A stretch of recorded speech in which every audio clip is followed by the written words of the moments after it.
Yo, what's up, YouTube?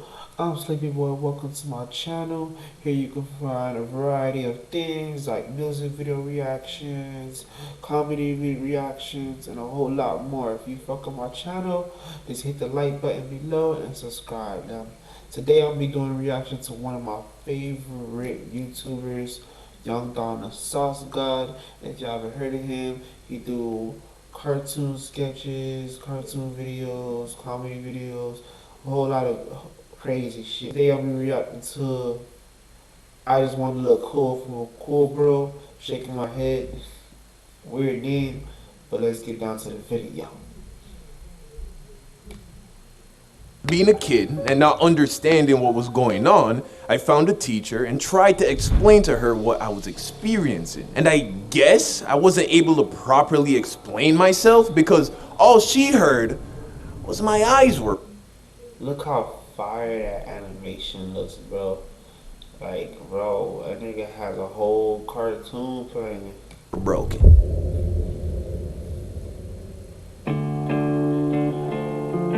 But now you all about that meat. Hey, bro! Hey, bro! Give it a thing. I'm trying to get a squad like that, bro. We all lit in that shit.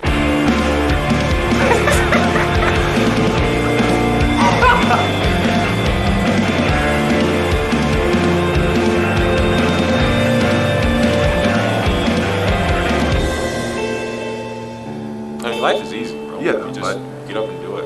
Life is easy. No practice. Oh, that boy got vlogs out, okay? I think a lot of us, maybe most of us, can relate to wanting other people to think that we're cool. And what does it even mean to be cool? Well, depends who you ask. Being cool means different things to different people based on how old you are, where you're from, what you're interested in. I ain't never want to be cool, bro. I was always that kid that want to be cool in school, bro. I ain't never want to be cool. Cool kids drag too much. Everyone has their own version of what cool is.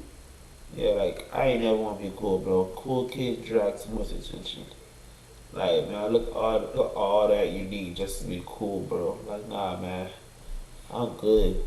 It's one of those things that's hard to describe, but you know it when you see it. There's a lot of things that people do for the sake of being cool, man. Dye their hair, buy overpriced clothes, drive fancy cars, do all three. But Nah, man. Cool kids they just like being used, bro. Cool kids just have all that stuff for nothing, bro. They just being used, man. People just use you for your stuff, bro. times we go a little too far for the sake of being cool. For instance, I remember this one time in like the 4th grade, I went a little too far trying to look cool. But all I ended up doing was making myself look like a fool. I can't remember what exactly put the thought in my head, but for some reason at that age, I began to think that glasses were cool. And I'm not talking about sunglasses, bro. I'm talking about regular old glasses. The ones people use to see better. I don't know if it was some I saw on TV or a kid I saw at school, but for whatever reason, I made the connection between wearing glasses and looking cool. So, being a kid and wanting desperately to look cool for all my friends at school, I decided that I had to have my own pair of glasses. I knew what I wanted them to look like, I knew they sold them at the pharmacy, and I knew... Nah, bro. Having these ain't cool, bro. Having these ain't cool, bro. It's a necessity, bro. But having these ain't cool, bro. that if I could convince my parents that I needed glasses, they would get them for me. There was only one small little problem standing in between me and being the coolest kid on the block. My eyes, they're fine. In fact, they're more than fine. All my life, I've had perfect 20/20 vision. So you could clearly see how that would make it difficult for me to convince my parents that I needed glasses. But being the resourceful young man that I am, I wasn't gonna let something as trivial as not having an actual medical condition get in the way of me and the strip, bro. Nah, I'ma get these glasses. Well, one day, I was sitting in class, messing around with my school supplies, when I discovered that I could do something kinda interesting with my ruler. I'm talking about the standard 12-inch ruler that you brought to school as a kid. The one I had was transparent, and I discovered that when I held it at a certain angle and looked through it, it behaved like a lens. I realized it would bend the light passing through it. So when you held it close to your face and looked through it, it would distort what you saw, kind of like a prism or a magnifying glass, creating this trippy optical illusion. So there I am, looking around through my ruler, and I guess I did it a little too long, because when I took the ruler from my face and looked around, everything looked slanted. Like the entire classroom looked like it was tilted at an angle. And I don't know how to explain it, all right? I'm not a doctor. That's just what happened, okay? So, as you can imagine, it was very That's how shit look like when you high. That's how stuff look like when you high. It going, ooh. That's been there, bro. disoriented. One time, it made me dizzy. My sense of balance was all screwed up, so much to the point that when I tried to walk, I felt like I was falling. That boy hot. Ain't that ruler, bro? That boy hot. And over. Kinda like how you feel when you get off a tilt-a-wheel at the carnival. So, being a kid and not understanding what was going on, I found a teacher and tried to explain to her what I was experiencing. And I guess I wasn't able to properly explain myself because all she heard was my eyes were broken. So she sends me to the nurse's office and tells me that she's gonna call my parents because she thought that maybe I needed glasses. Glasses, you say? So there I am, sitting in the nurse's station, and boy was I happy. Finally, I was gonna get my cool new glasses. But, as you would probably assume, after a few minutes of sitting there, the effects of the illusion completely wore off, and everything was back to normal. This was gonna be a problem. So, I take my ruler and I tried to do the thing again, but it didn't work. Eventually, my dad gets there, and the nurse starts to explain to my dad that she thinks that there may be something wrong with my eyes. My dad looks at me and is like, "Son, is this true? Is there something wrong with your eyes?" And then I say, "Yeah, I can't see, Dad.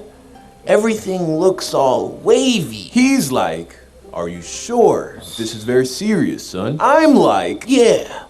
My eyes are broken." He looks at me with a sense of concern, puts his hand on my head, and is like, "Okay, well, don't worry about it. We're gonna get it all sorted out." He picks up my bag, and we head to the car. And, of course, now I'm selling it. You feel me? I'm stumbling, pretending like I can't walk in a straight line. You would have thought I was going blind, bro, which must have seemed crazy because I was fine that morning when he dropped me off at school. We get in the car, and we leave school. So I'm in my seat, all happy. I'm like, "So I guess we gotta go to the pharmacy and get some glasses, huh, Dad?" He's like, "Well, that's what it sounded like, son. But first we gotta go to the optometrist." I'm like, "The what?" He's like, "The optometrist, the eye doctor. They need to take a look at your eyes so they know what kind of glasses you need. You just can't wear any type of glasses. You could end up making things even worse." What? The eye doctor? They got eye doctors?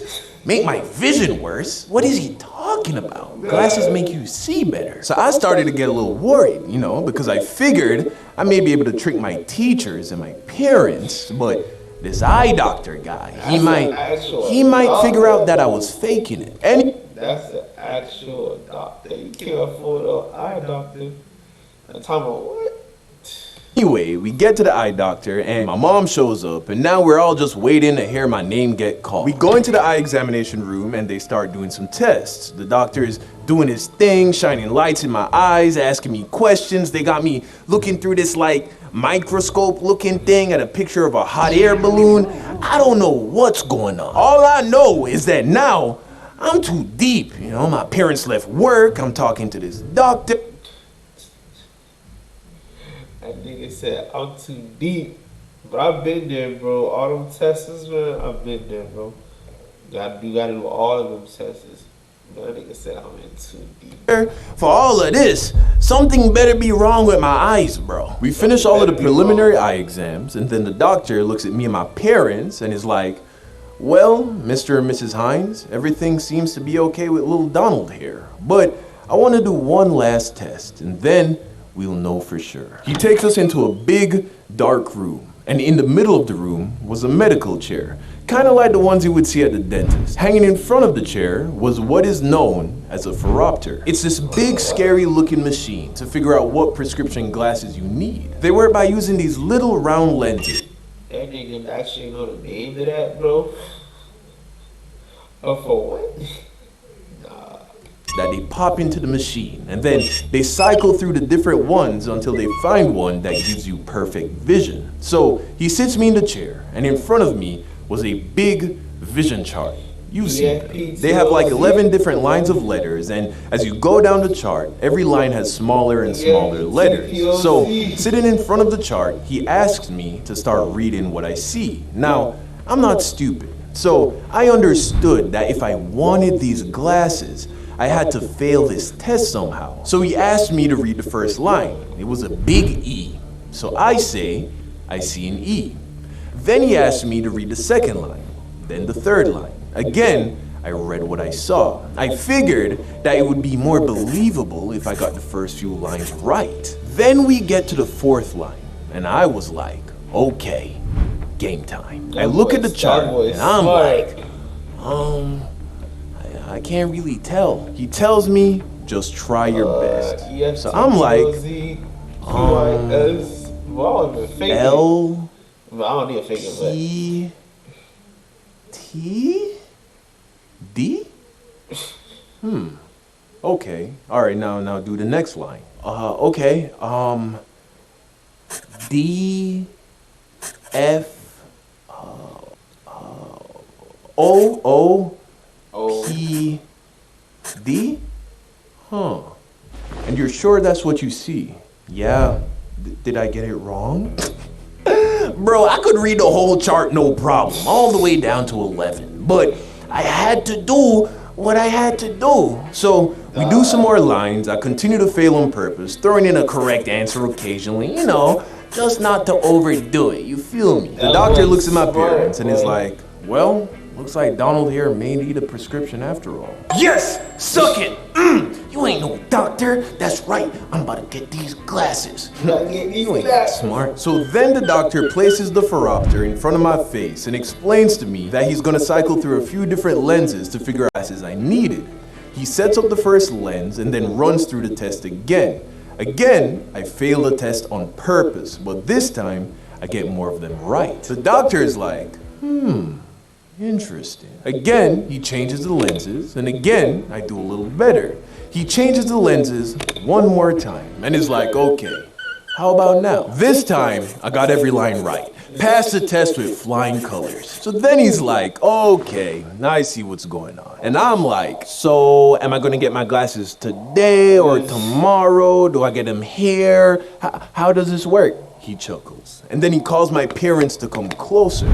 He then opens up a case with a bunch of different lenses, the same kind of lenses that go into the phoropter. He shows them to us, and then he's like, you see these lenses? These are the same kind of lenses that would go in your glasses based on what kind of prescription you needed. I'm like, okay. He then removes the cartridges that he was using in the phoropter and then sticks his finger through the frame to show us that they were empty. As in, there was no actual glass in the cartridges that he was using, meaning the whole time that he was flipping through the different settings on the phoropter, nothing was actually changing. Do you get what I'm trying to say?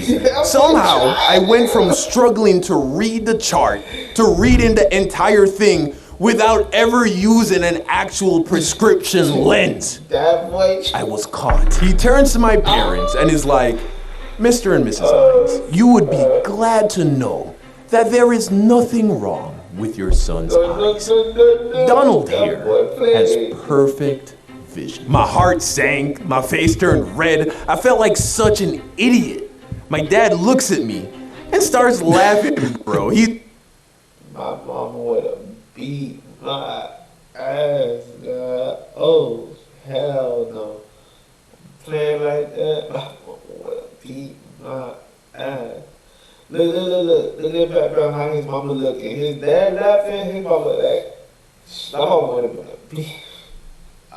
He's like, what is wrong with you? I ain't even know what to say, bro. I make up some BS. He's like, yeah, whatever. My mom, on the other hand, didn't find it as funny. She's like, I should spank you right in front of everybody for mine. But instead, we all just went home and I never complained about my eyes ever again.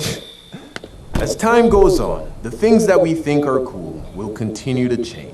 But one thing that's for sure is that being a liar will forever. Sorry, mama, I know I don't call enough. I be losing track of time because I'm trying to run it up. I've been fighting every night, I'm trying to get this